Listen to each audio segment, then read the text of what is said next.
മലയാളത്തിൻ്റെ മഹോത്സവങ്ങളെല്ലാം കാർഷിക ജീവിതത്തോട് ബന്ധപ്പെട്ടതാണെന്ന് കാണാം.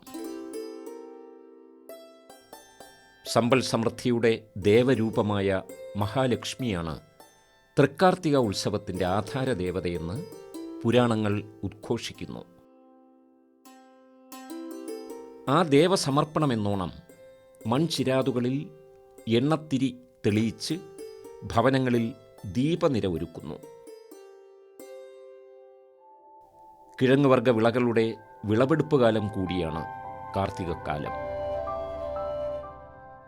മരച്ചീനി, ചേന, ചേമ്പ്, കാച്ചിൽ, കൂർക്ക, നനകിഴങ്ങ്, ചെറുകിഴങ്ങ്, കൂവ തുടങ്ങിയ കിഴങ്ങുവർഗ വിളകളാണ് കാർത്തിക വേളയിലേക്കായി കൃഷി ചെയ്തു പോരുന്നത്. തൃക്കാർത്തിക നാളിലെ ആചാരപ്രധാനമാകുന്ന ഭക്ഷ്യവിഭവമായ കാർത്തിക പുഴുക്ക് തയ്യാറാക്കുന്നതിനാണ് കിഴങ്ങുവർഗ വിളകൾ വളർത്തിയെടുക്കുക. തിരുവനന്തപുരം ജില്ലയിലെ പള്ളിച്ചൽ, ഊരൂട്ടമ്പലം, കല്ലിയൂർ, ആനാവൂർ തുടങ്ങിയ പ്രദേശങ്ങളെ കിഴങ്ങുവർഗ വിളകളുടെ കൃഷിമേഖല എന്ന് തന്നെ വിശേഷിപ്പിക്കാം. കാർത്തിക സീസൺ കാലത്ത് സംഘമൈത്രി കർഷക കൂട്ടായ്മയിലെ അംഗങ്ങളായ 250ഓളം കർഷകർ ഏകദേശം 250 ഹെക്ടർ സ്ഥലത്ത് വിവിധ കിഴങ്ങുവർഗ വിളകളെ പരിപാലിക്കുന്നു. ജനുവരി, ഫെബ്രുവരി മാസങ്ങളിലാണ് കിഴങ്ങുവർഗ വിളകളുടെ നടീൽ കാലം. പൂർണ്ണമായും ജൈവരീതി അവലംബിച്ചാണ് കിഴങ്ങുവർഗ കാർഷിക പ്രവർത്തനം.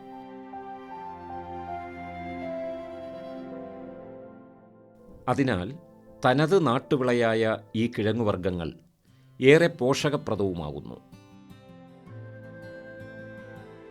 സുരക്ഷിതവും സുഭിക്ഷവുമായ ഭക്ഷണക്രമത്തിൽ ഈ നാടൻ കാർഷികോൽപ്പന്നങ്ങൾ വഹിക്കുന്ന പങ്ക് വളരെ വലുതാണ്.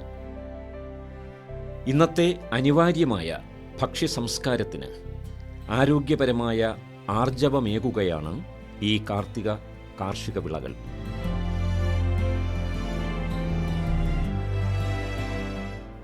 തിരുവനന്തപുരം മാറനെല്ലൂർ സ്വദേശിയായ ഷിബുവിന് വാഴക്കൃഷിക്ക് പുറമെ 3 ഏക്കർ സ്ഥലത്ത് കൂവ, ചേന, ചേമ്പ്, മരച്ചീനി, വാഴച്ചേമ്പ് എന്നിവയാണ് കാർത്തികയ്ക്ക് വിളവെടുപ്പിനായി കൃഷി ചെയ്തിരിക്കുന്നത്. പറമ്പിൽ പലപ്പോഴും ശ്രദ്ധിക്കപ്പെടാതെയാണ് ചേമ്പ് വളരുന്നത്. കാർത്തിക പുഴുക്ക്, തിരുവാതിര പുഴുക്ക്, എട്ടങ്ങാടി പുഴുക്ക് എന്നീ തനത് കേരളീയ വിഭവങ്ങളുടെ അവിഭാജ്യ ചേരുവയായ ചേമ്പിൻ കിഴങ്ങിൽ അന്നജം, മാംസ്യം, വിറ്റാമിൻ എ, വിറ്റാമിൻ ബി, ഇരുമ്പ്, കാൽസ്യം എന്നിവ അടങ്ങിയിരിക്കുന്നു. ഇലയിലും തണ്ടിലുമുണ്ട് ഇപ്പറഞ്ഞ പോഷകങ്ങളെല്ലാം. എന്നാൽ ചിലയിനം ചേമ്പ് ചൊറിച്ചിലുണ്ടാക്കും. മലയാളികളുടെ പഴയകാല ഇഷ്ടവിഭവമാണ് ചേമ്പില കൊണ്ടുള്ള താളും കറിയും. വലിയ വില കൊടുത്ത് പച്ചക്കറി വാങ്ങുന്ന നമ്മൾ വീട്ടുമുറ്റത്ത് എളുപ്പം വളർത്താവുന്ന ചേമ്പിൻ്റെ കാര്യം പലപ്പോഴും മറക്കുന്നു. മഴയിൽ ചേമ്പില കുടയാക്കി പള്ളിക്കൂടത്തിൽ പോയ കഴിഞ്ഞ തലമുറയൊന്നും കുടവാഴ ചേമ്പിനെ മറന്നിട്ടുണ്ടാവില്ല. പക്ഷേ പുതുതലമുറയ്ക്ക് ഏതോ കാട്ടുചെടിയാണ് ചേമ്പ്. പുതിയ തലമുറയെ ചേമ്പിൽ നിന്നും ചേനയിൽ നിന്നുമെല്ലാം അകറ്റിയത് മുതിർന്ന തലമുറ തന്നെ. ചെറിയ നനവും തണലുമുള്ളിടത്ത് കൂവകൃഷി ചെയ്യാം. ഒരു മൂട്ടിൽ നിന്ന് ശരാശരി 4 കിലോ വരെ വിളവ് ലഭിക്കുന്നതാണ് കൂവക്കിഴങ്ങ്.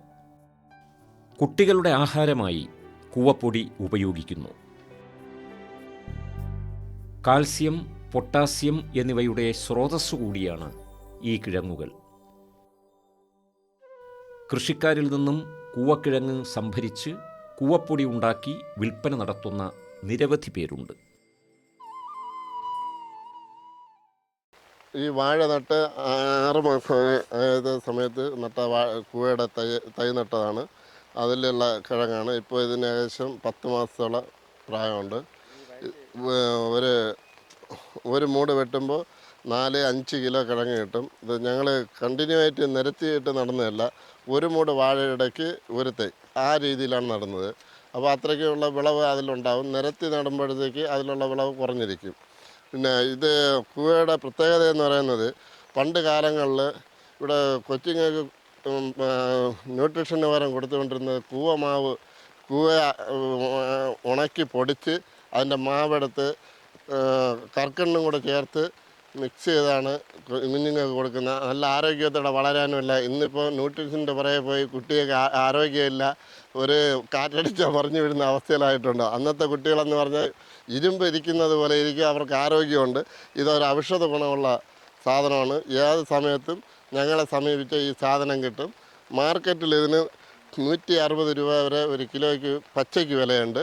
ഞങ്ങൾക്ക് ഹോൾസെയിലായിട്ട് കൊടുക്കുമ്പോൾ 140 അങ്ങനെ വരും. സീസണാകുമ്പോൾ അത് 100-90 രൂപ ആ റേഞ്ചിൽ വരും. നമുക്ക് ഈ കണ്ടിന്യൂ ആയിട്ട് സാധനം ഉള്ളത് കൊണ്ട് ആവശ്യക്കാർ ധാരാളമായി ഞങ്ങളെ സമീപിക്കാറുണ്ട്.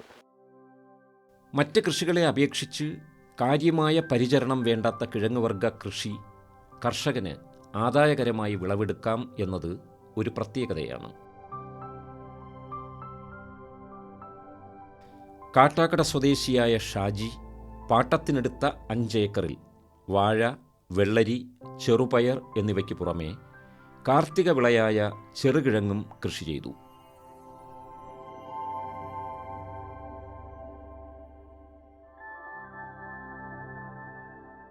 വിത്ത് നട്ട് മുളച്ച് വള്ളി വീശാറാകുമ്പോൾ കമുകിൻ തടിയോ മുളയോ നാട്ടി കട്ടിയുള്ള നൂലോ പ്ലാസ്റ്റിക് കയറോ ഉപയോഗിച്ച് പന്തൽ കെട്ടി പടർത്തും. 8 മാസം കഴിയുമ്പോൾ വിളവെടുക്കാൻ പാകമാകുന്നു. വൃശ്ചിക മാസത്തിലെ കാർത്തിക ഉത്സവത്തിൽ 15 ദിവസം മുമ്പാണ് ഇത്തരം കിഴങ്ങുവർഗ വിളകൾ വിളവെടുക്കുന്നത്.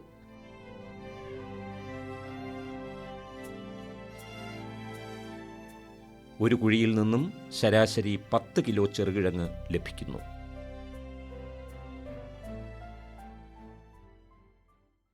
എനിക്ക് ഒരു 5 ഏക്കറിൽ ഏത്തവാഴ മൊത്തത്തിലുള്ള കൃഷിയാണ് ഏത്തവാഴ. അതിനോടനുബന്ധിച്ച് പയർ, വെണ്ട, വെള്ളരി ഇങ്ങനെ നടാറുണ്ട്. പിന്നെ അതിൻ്റെ കൂടെ തന്നെ കൂവ, ചേമ്പ്, ചേന ഇതും വിളകളായി നടാറുണ്ട്.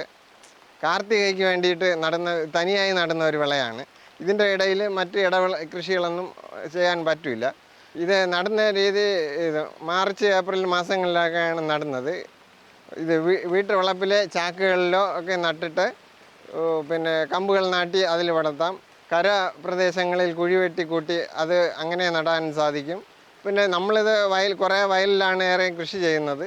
അത് അടുത്തടുത്തായിട്ട് കൃഷി നട്ട് അത് കാർത്തികയ്ക്ക് കണക്കാക്കി വിളവെടുക്കുന്നുണ്ട്. മരിച്ചിനി നടുന്ന ആ മെത്തേഡിൽ കുഴി വെട്ടി അതിനെ വളഞ്ഞ് വെച്ചിട്ട് അതിൽ ഒരു 5-6 വിത്ത് നട്ട് പിന്നെ അതിൻ്റെ മുകളിൽ ചാമ്പൽ വിതറി പിന്നെ അതിനെ കരിയിലേക്ക് ഇട്ട് അതിൻ്റെ പുറത്ത് പുതയിട്ട് തണൽ വെച്ചിട്ട് പിന്നെ പടൽ കെട്ടിയാണ് ഇത് വളർത്തിയെടുക്കുന്നത്.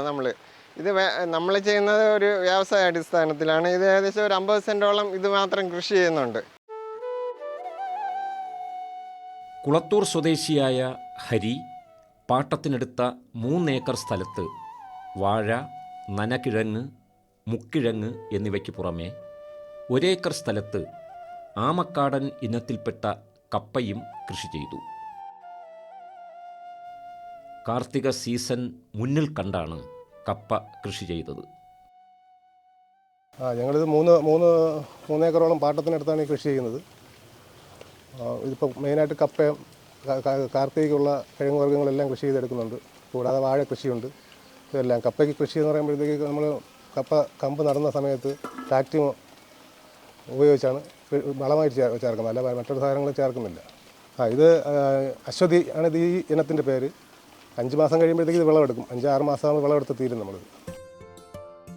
കാച്ചിൽ കൃഷിയിൽ നാടൻ രീതി തന്നെയാണ് എല്ലാവരും പിന്തുടരുന്നത്.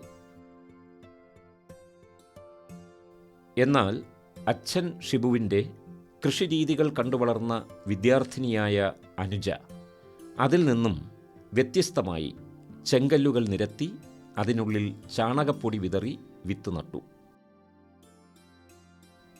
പിന്നീട് മണ്ണിട്ട് മുകളിൽ കരിയിലയോ ചവറോ വിരിക്കും.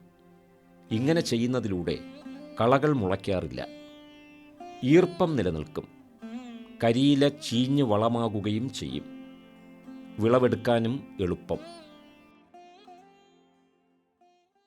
ഇത് ഞങ്ങളെ വീട്ടിൽ നട്ട കൃഷിയാണ്. ഇവിടെ അച്ഛനും കൊച്ചച്ഛനൊക്കെ കൃഷി ആയതുകൊണ്ട് ആ ഒരു ഭാഗത്തിൽ കണ്ട് കൗതുകം തോന്നിയതിൻ്റെ ഒരു ഇതിൽ ഇവിടെ നട്ടതാ. അപ്പം ഇത് ഞങ്ങൾ കാർത്തികയ്ക്ക് വേണ്ടിയിട്ട് നട്ട ഒരു കൃഷിയാണ്. അപ്പം ഞങ്ങളൊരു മാർച്ച് ആ സമയമൊക്കെ ആകുമ്പം ഞങ്ങൾ നടും, കാർത്തികയ്ക്ക് വിളവെടുക്കാൻ കരുതിയിട്ട്. ഞങ്ങളൊരു 15 മൂട് നട്ടതിന് ശേഷം ഞങ്ങൾക്ക് കിട്ടിയ വിളവെന്ന് പറയുന്നത് ഇത്രയും ഞങ്ങൾക്ക് കിട്ടി. ഒരു വീട്ടിൽ ചെറിയൊരു സെറ്റപ്പിൽ ഞങ്ങൾ ചെയ്തതാണ്. കുറച്ച് മണ്ണും വേസ്റ്റും എല്ലാം കൂടെ എടുത്ത് ഞങ്ങൾ ചെയ്ത് നട്ടുണ്ടാക്കിയ ഒരു കൃഷി ഭാഗമാണിത്. അനുജയുടെ വീട്ടുവളപ്പിലെ മറ്റൊരു കാർത്തിക വിളയാണ് വള്ളിക്കാച്ചിൽ. 1000 മൂട് റെഡ് ലേഡി പപ്പായയുടെ ഇടവിളയായി കാർഷിക കാർത്തിക വിളയായ ചേന കൃഷി ചെയ്യുന്ന ഒരു കർഷകനാണ് ഊരൂട്ടമ്പലം സ്വദേശിയായ കണ്ണൻ.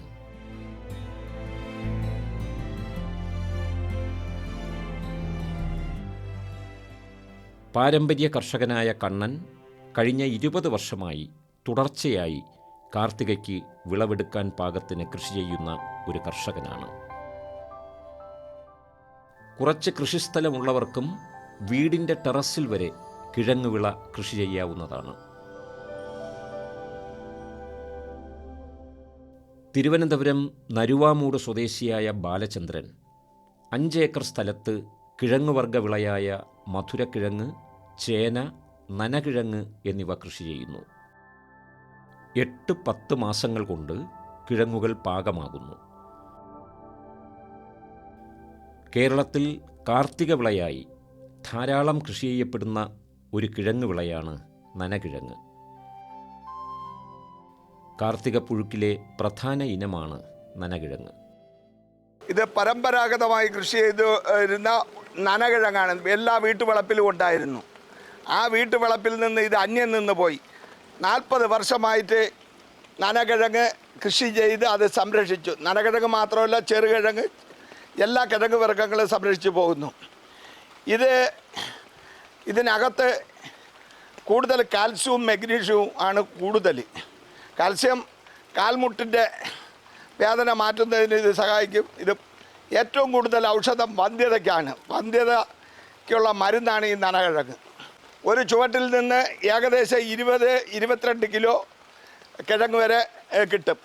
1 കിലോയ്ക്ക് 100 രൂപ വിലയാണ്. വെറും 7 മാസം കൊണ്ട് ഇത് വിളവെടുക്കാം. എല്ലാ കാർത്തികയ്ക്ക് മുമ്പേണ് വിളവെടുക്കുന്നത്. എല്ലാ കാർത്തികയ്ക്ക് മുമ്പേണ് ഇത് വിളവെടുക്കുന്നത്. വേറൊന്നുമില്ല, കുഴി വെട്ടിക്കൂട്ടിയിട്ട് പ്രധാന ഈ വിത്ത് നടുമ്പം ടാക്നിമോ എന്ന് പറഞ്ഞ ഒരു പൗഡർ പോലത്തെ ടാക്നിമോ, പാസിലോസ് ലിലീസ് എന്നാണ് അതിൻ്റെ ശാസ്ത്രീയ നാമം. അത് ഒരു 10 ഗ്രാം ഇട്ട് നട്ടാലേ നിമിറ്റോട് വരാതിരിക്കും. നിമിറ്റോട് വരാതിരുന്നാലേ ഇത് ഇത്രയും വലിപ്പമുള്ള കിഴങ്ങ് കിട്ടും. ഇത് ഏകദേശം 1000 മൂടോളം ഇവിടെ കൃഷി ചെയ്തിട്ടുണ്ട്. 1000 മൂട്. അത് ഞങ്ങൾ ഒരാഴ്ച കൊണ്ട് വിളവെടുത്ത് തുടങ്ങി. കാർത്തിക വരെ വിളവെടുക്കും. അപ്പോഴും ഇത് വിളവെടുത്ത് തീരില്ല.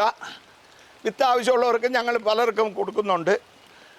ഇത് എത്രത്തോളം ഉയരത്തിൽ പടരുമോ അത്രയും കിഴങ്ങ് മൂട്ടിലിരിക്കും. പടർത്താൻ സൗകര്യമുള്ളിടത്ത് നടണം.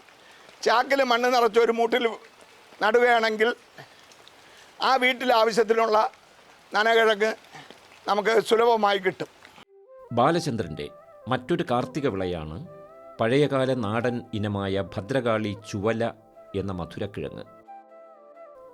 ഈ ആണ്ടത്തെ കാർത്തികയ്ക്ക് വിളവെടുക്കുന്നതിനായി മകരമാസത്തിൽ വയൽ കിളച്ച് ഒരുക്കി അതിൽ ചാണകവും കോഴിക്കാരവും ചാമ്പലും ചേർത്ത് മണ്ണിട്ട് കൂന കൂട്ടി അതിൽ വിത്ത് നടുകയാണ് ചെയ്തത്. രാസവളമോ കീടനാശിനിയോ ഒന്നുമില്ലാതെ കൃഷി ചെയ്യാവുന്നതാണ് കിഴങ്ങുവർഗ വിളകൾ. ഇത് പുഴുകേണ്ടത് നന്നായിട്ട് വെള്ളത്തിൽ ഈ മണ്ണ് കളയത്തക്ക രീതിയിൽ കഴുകണം. കഴുകിയിട്ട് ഒരു 4 ഇഞ്ച് 4 വിരലിൻ്റെ 4 ഇഞ്ച് കനത്തിൽ മുറിക്കണം. മുറിച്ചിട്ട് പ്രഷർ കുക്കറിൽ വേവിക്കണം. പ്രഷർ കുക്കറിൽ വേവിച്ച് വിസിൽ വരുമ്പോഴത്തേക്ക് എടുത്താൽ സോഫ്റ്റായ വെള്ളക്കിഴങ്ങാണ്. അത് പാചകത്തിനും വളരെ സൗകര്യമുണ്ട്. എന്നിട്ട് കുരുമുളക് പൊടി കൂടെ മുക്കി ഇത് കഴിക്കാമെങ്കിൽ നല്ല പോഷകസമൃദ്ധമായ ഒരു ഭക്ഷണമാണ്. കഴിഞ്ഞ കാലങ്ങളിൽ നമുക്ക് തുലാം, വൃശ്ചികം, ധനുസ്, മകരം, കുംഭം വരെ കിഴങ്ങ് വർഗ്ഗ വിളകളാണ് കഴിച്ചുകൊണ്ടിരുന്നത്. നമ്മളെ ഭക്ഷണശീലം മാറ്റി, നമ്മളെ ജീവിത രീതി മാറ്റി, കൃഷി രീതി മാറ്റിയപ്പം എല്ലാം പരമ്പരാഗതമായ കൃഷി ഉപേക്ഷിച്ച് ബെറോട്ടയും കോഴിയിറച്ചിയേയും പുറത്ത് പോകാൻ തുടങ്ങിയതോടുകൂടി മനുഷ്യൻ രോഗാവസ്ഥയിലേക്ക് വന്നു. എനിക്ക് 60 വയസ്സ് കഴിഞ്ഞു. എനിക്ക് പ്രഷറോ കൊളസ്ട്രോളോ ഷുഗറോ ഒന്നുമില്ല. ഞാൻ സ്ഥിരം ഈ കിഴങ്ങ് വർഗ്ഗ വിളകളാണ് കഴിക്കുന്നത്. ഞാൻ മാത്രമല്ല, എൻ്റെ കുടുംബത്തിലുള്ളവരും ഇതാണ് കഴിച്ചുകൊണ്ടിരിക്കുന്നത്. ആർക്കും ഇതുവരെ ഹോസ്പിറ്റലിൽ പോവേണ്ട സ്ഥിതി വന്നിട്ടില്ല. തിരുവനന്തപുരത്തെ ജൈവ കർഷകരുടെ സംഘടനയായ സംഘമൈത്രിയുടെ കീഴിൽ പ്രവർത്തിക്കുന്ന വിവിധ വിപണന കേന്ദ്രങ്ങളിലൂടെയാണ് ഈ കിഴങ്ങുവർഗ്ഗ വിളകൾ കാർത്തിക കാലത്ത് പ്രധാനമായും വിറ്റഴിക്കുക. പരിമിതമായുള്ള സ്ഥലത്തും പരമാവധി കൃഷി ചെയ്യാവുന്ന വിളകളാണ് കിഴങ്ങുവർഗ്ഗങ്ങൾ. നല്ല വിളവ് തന്നെ നൽകുന്ന ഇവ സ്വന്തം വീട്ടാവശ്യത്തിനും കൂടാതെ വിൽപ്പനയ്ക്കും ഉപയോഗപ്പെടുത്താനാകുന്നു. ആ കാർഷിക ആഭിമുഖ്യത്തിലേക്ക് നയിക്കുകയാണ് ഓരോ തൃക്കാർത്തിക കാലവും. മനസ്സിൻ്റെ ചിരാതുകളിൽ ആ കാർഷിക ദീപശോഭ മങ്ങാതെ നിലനിൽക്കട്ടെ എന്ന് നമുക്കും പ്രത്യാശിക്കാം.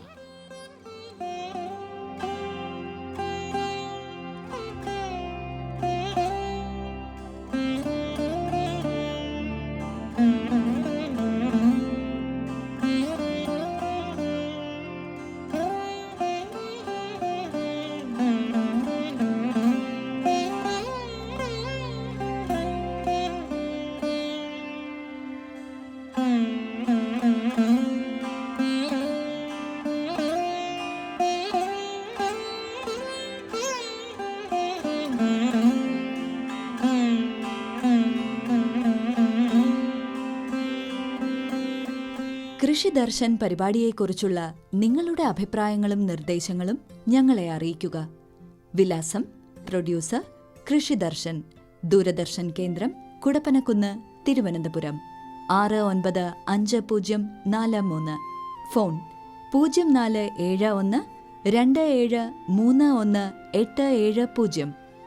Email ddkrishitm@gmail.com.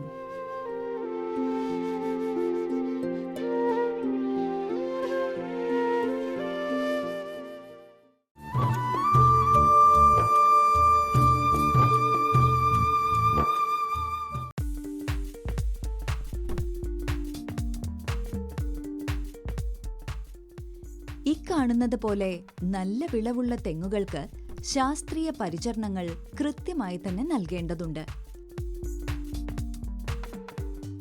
ഒരു തെങ്ങിന് വേണ്ടുന്ന പോഷകങ്ങൾ സമീകൃതമായി തന്നെ ലഭ്യമാക്കണം.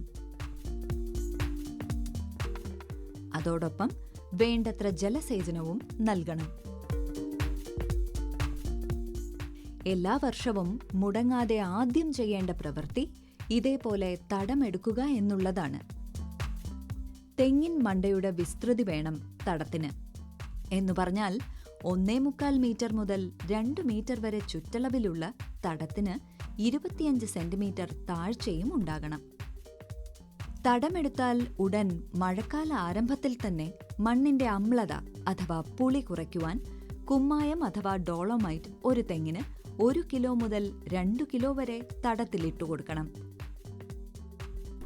മറ്റു യാതൊരു വളങ്ങളും കുമ്മായത്തോടൊപ്പം ഇടാൻ പാടില്ല.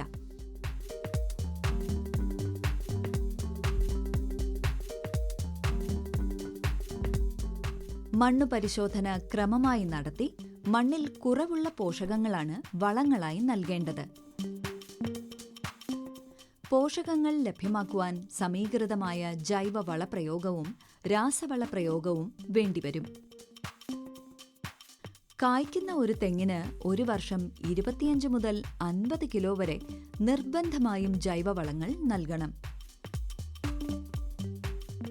പറമ്പിലെ പാഴ്മര ചില്ലകളും കുലവെട്ടിയ വാഴത്തടയും കമ്പോസ്റ്റും തണലിൽ ഉണങ്ങിപ്പൊടിച്ച ചാണകവുമൊക്കെ ജൈവവളങ്ങളാണ്.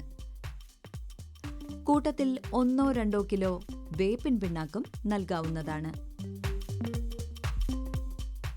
തെങ്ങിനെ സംബന്ധിച്ച് ഉയർന്ന വിളവ് കിട്ടണമെങ്കിൽ അളവിൽ കൂടുതൽ വേണ്ടിവരുന്ന പോഷകമൂലകങ്ങളായ നൈട്രജൻ, ഫോസ്ഫറസ്, പൊട്ടാഷ് എന്നിവ ലഭ്യമാക്കുവാൻ ജൈവവളപ്രയോഗം മാത്രം പോരാ, രാസവളങ്ങൾ കൂടി നൽകണം.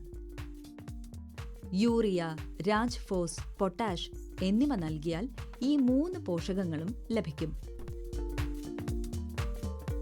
മണ്ണ് പരിശോധനയുടെ അടിസ്ഥാനത്തിൽ ഇവയുടെ അളവ് നമുക്ക് നിശ്ചയിക്കാം. പ്രധാന വളപ്രയോഗത്തിന് പുറമെ വളരെ കുറഞ്ഞ അളവിൽ വേണ്ടതായ മൂലകങ്ങൾ ലഭ്യമാക്കുന്ന വളക്കൂട്ടും നൽകണം. അത്തരമൊരു വളക്കൂട്ട് കേന്ദ്ര തോട്ടവിള ഗവേഷണ കേന്ദ്രം പുറത്തിറക്കിയിട്ടുണ്ട്.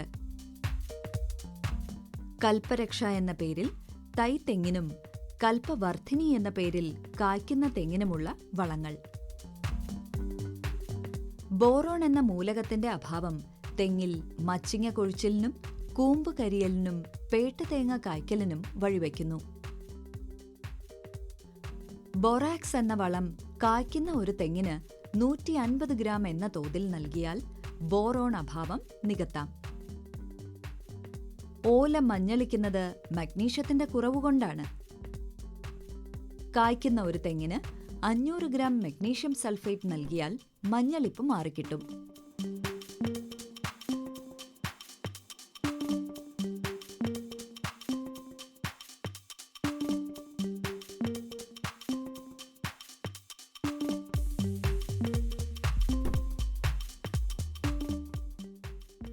തെങ്ങിന് വേനലിൽ ആവശ്യമായ അളവിൽ ജലസേചനം 3 ദിവസത്തിലൊരിക്കൽ വീതമെങ്കിലും നടത്തണം. അതിനായി ജലമിതത്വത്തിന് തുള്ളിനന സമ്പ്രദായം ഉപയോഗപ്പെടുത്താം.